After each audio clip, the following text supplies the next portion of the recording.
Francina Halres is the founder, chairman, and CEO of the Charlotte-based Total Protection Services.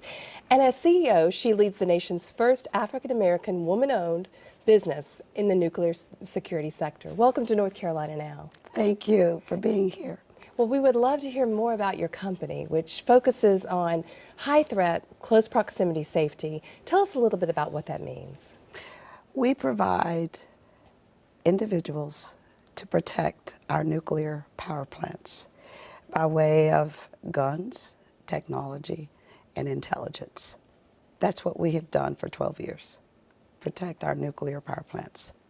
And I know that I read that you really started out as a computer science teacher in the public schools. I went way back and started staffing. Yes. And after 9/11, talk a little bit about how the nuclear security came into play. Well, since you went back to my teaching years, we had an opportunity to become a part of our North Carolina community college system in a time where they were seeking minority and women-owned instructors in our community college. So I was approached to teach at one of our community colleges locally, COBOL, RPG, programming, the old days. And it was definitely an experience at that time. But as we've progressed with technology, and particularly with cyber threats that we have today, and our computer systems, our grids that we've become very familiar with in the nuclear space, everything has been compromised by the algorithms. The basic structure of IT has been compromised considerably by our intelligence. So after 9/11, who approached you to begin staffing at these nuclear plants? Duke Energy Corporation called out of Charlotte and asked if I would consider, I guess, parlaying my staffing background into the nuclear security regulatory space. And of course, we evaluated that, and after 6 months, we decided we could do that. So we applied basically our skill sets from our human resources corporation that we founded right here in Raleigh for 17 years. And we were able to transition into a regulatory environment that required more of human capital in physical fitness, as well as mental alertness and processes for regulatory work. So those are the three areas that gave us a step up as it relates to staffing and recruiting. Now, as we talk about nuclear power plants, many of these are built near rural areas, and this creates an opportunity for staffing in areas that are a lot of times economically depressed. Can you talk a little bit about that? Yes. I am so happy to be in this space and to be a conduit to employ some of our unemployed in these rural areas where many of our power plants are being built and are existing for a number of years.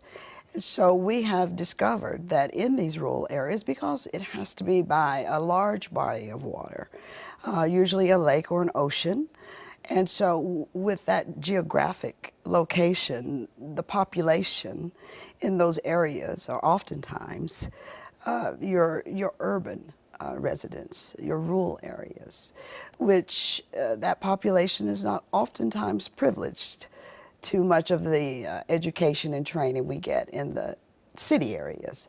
So we found a unique industry and also a time when security is certainly at the forefront of all of our brains.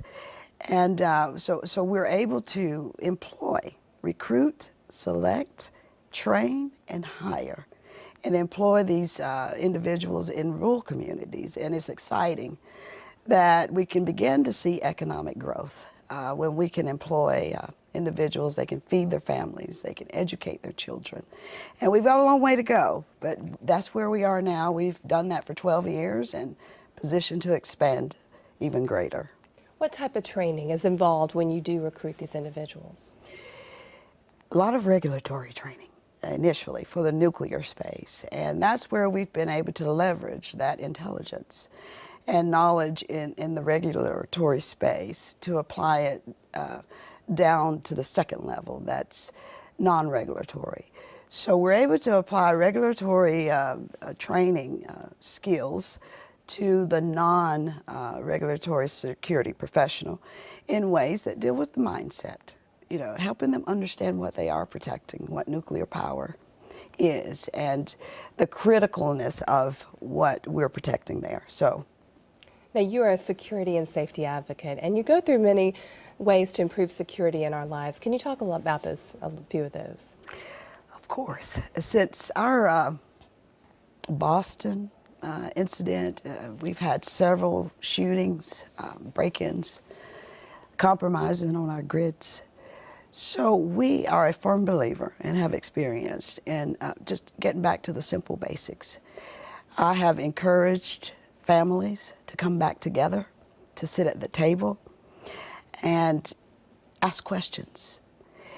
Ask your children what they're experiencing in school, in their activities. Parents, husband and wife, talk to each other. Figure out what's going on in your threatscapes. And so that has been the fundamental basis for securing our mindsets, is to become aware of what each of us are experiencing every day in our lives that may be a threat. And once we do that, we can collectively, as a family, as a unit, codify all the information that we have and assign parts where everyone around the table becomes a security observer for the family. So when you step out of that home, everyone is empowered to protect themselves. And that's what we found is our greatest success in securing our mindsets. You spoke of a heightened awareness as we hear news of overseas.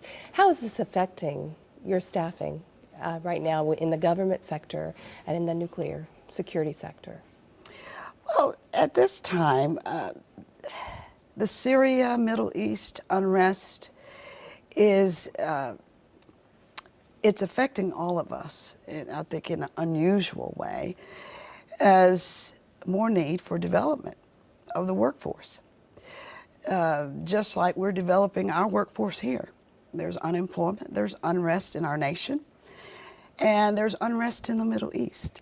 And so what we have proposed in the middle of this unrest is let's focus on developing the people. Let's give them skills. Let's give the mothers and the parents skills to be entrepreneurs, to actually go into the workforce, to have a job. So I believe that when there's war, it's an opportune time to create peace. So it's affected us in a positive way. It's allowed us to look at a situation that's pretty bleak and create opportunity for hope. Can you tell our viewers where, if they would like to see more information about security, how to improve security in their lives, where should they go? Website, www.total-protections.com. That's our website. All right. Thank you so much, Francina Halres, for being here with us to share. Thank you. Thank you.